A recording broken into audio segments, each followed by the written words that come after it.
تو آج کا جو ہمارا عنوان ہے گناہوں سے بچنے کی ضرورت ہے۔ تو مسیح میں میرے عزیزو، آپ اپنے آپ کو کس طرح گناہ سے بچا سکتے ہیں؟ آپ اپنے آپ کو کس طرح گناہ سے محفوظ رکھ سکتے ہیں؟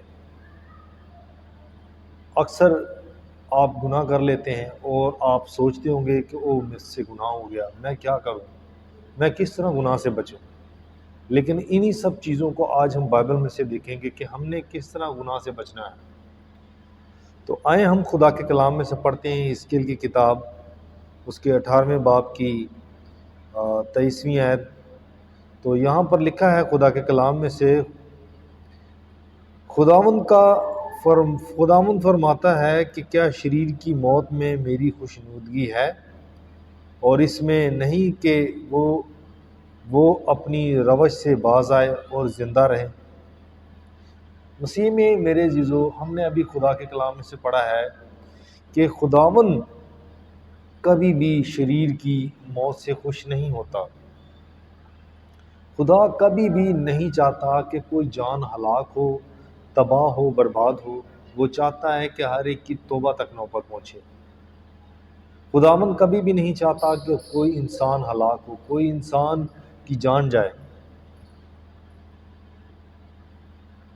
بلکہ وہ چاہتا ہے کہ اپنی روش سے، اپنے برے کاموں سے، اپنے گناہوں سے باز آئے۔ مسیح میں میرے عزیزو، اگر آپ گناہ کرتے ہیں، اگر آپ گناہ والی زندگی گزار رہے ہیں، تو مسیح میں میرے عزیزو، آپ خدا کی بادشاہ میں داخل نہیں ہو سکتے۔ آپ خداوند یسوع مسیح کا استقبال نہیں کر سکتے، آپ خداوند یسوع مسیح کا سامنا نہیں کر سکتے۔ تو مسیح میں میرے عزیزو، اگر آپ کامیاب ہونا چاہتے ہیں، کامیاب مسیح زندگی گزارنا چاہتے ہیں، کلیسیا میں آگے بڑھنا چاہتے ہیں اور برکت حاصل کرنا چاہتے ہیں، تو آپ کو گناہوں سے بچنے کی ضرورت ہے۔ اگر آپ نے اس گناہ کو سنجیدگی کے ساتھ نہیں لیا تو آپ کی زندگی بہت خطرے میں ہے۔ ہم خدا کے کلام میں سے پڑھتے ہیں لوکا کی انجیل، اس کے 13ویں باب کی 3 آیت میں ہم خدا کے کلام میں سے پڑھتے ہیں۔ یہاں پر کیا لکھا ہے؟ میں تم سے کہتا ہوں کہ نہیں، بلکہ اگر تم توبہ نہ کرو گے تو سب اسی طرح ہلاک ہوں گے۔ جو کوئی توبہ نہیں کرے گا وہ اسی طرح ہلاک ہوگا، جس طرح شریر ہلاک ہوتا ہے، کیونکہ خدا شریر کی ہلاکت نہیں چاہتا، بلکہ چاہتا ہے کہ ہر ایک کی توبہ تک نوبت پہنچے۔ اس میں سے لوکا کی انجیل میں سے ایک حل ہمیں ملا ہے، آپ نے غور کیا؟ وہ حل ہے توبہ کرنا۔ ایک گناہ گار شخص جب یسوع مسیح کے پاس آتا ہے تو سب سے پہلے وہ توبہ کرتا ہے۔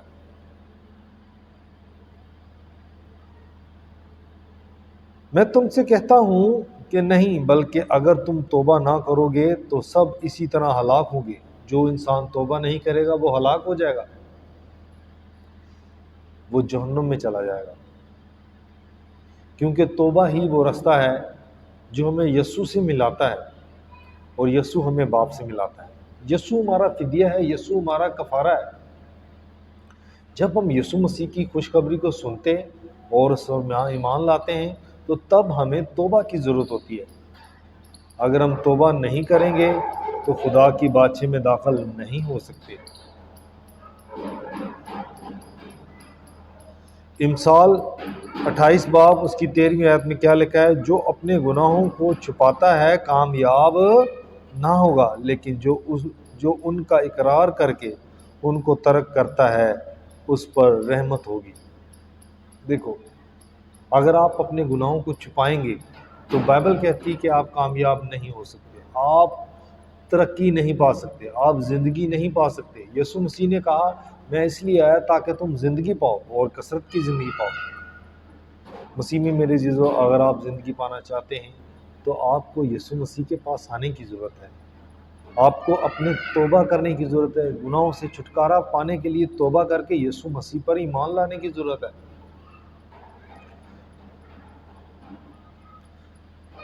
تو مسیح میں میرے عزیزو، ایک بڑا وسائل جو ہے وہ ہے توبہ۔ اگر ہم توبہ نہیں کریں گے تو ہم خدا کی بادشاہی میں داخل نہیں ہوں گے۔ سو آئیں ہم دوسروں کو خوشخبری سنائیں، دوسروں تک خدا کے کلام کو لے کر جائیں تاکہ لوگ توبہ کریں اور رجوع لائیں۔ بائبل کہتی ہے خدا کی طرف رجوع لاؤ تاکہ خدا کے حضور سے تازگی کے دن ہیں اور اسی طرح تمہارے گناہ مٹائے جائیں۔ تو مسیح میں میرے عزیزو، ہمیں خدا یسوع مسیح کے بارے میں دوسروں کو بتانا چاہیے تاکہ لوگ یسوع مسیح کے پاس آئیں، اس بڑے وسائل یعنی توبہ کو خدا اس کے وسیلے یسوع مسیح کے پاس آ سکیں۔ ہاللیلویہ، آمین۔